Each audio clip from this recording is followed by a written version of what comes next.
Prime leg extension. Now this one is a little bit more complicated when we're talking about how many different mechanisms you could change.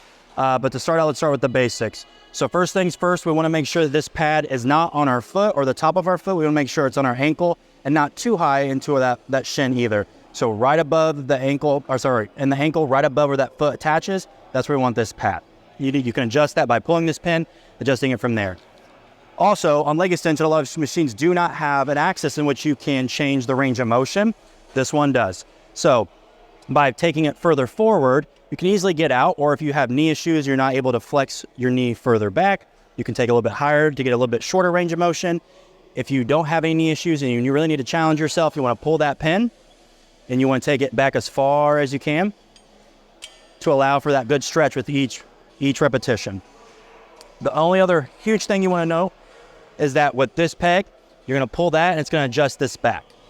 The cue that you're going to know that you're in the right position for this is if there was a rod coming out of the circle right here, that should go through the joint, not higher than the joint. If it's lined up with the part of your femur, you need to scoot your butt back, get that knee in alignment with that, and then you can extend through the knee. The only other thing I want to mention with this is they do have another lever where you can disperse the weight differently.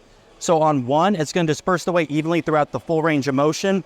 And you can see here that explains the other ranges of motion if you would like to use that. For most people, keeping it on one is ideal, but if you have specific goals where you want to put a little bit more tension in the shortened position or lengthened position, you can do that as well. Everything is now set, so we're going to grab the handles to our side. We're going to pull ourselves into that seat so there's no sliding occurring. We're going to breathe into our abdomen, and as we exhale, we're going to flex at the knee, the good squeeze, and inhale on the way down. Exhale and cause flexion. Good. Once you hit your assigned reps, let that weight come down and step out.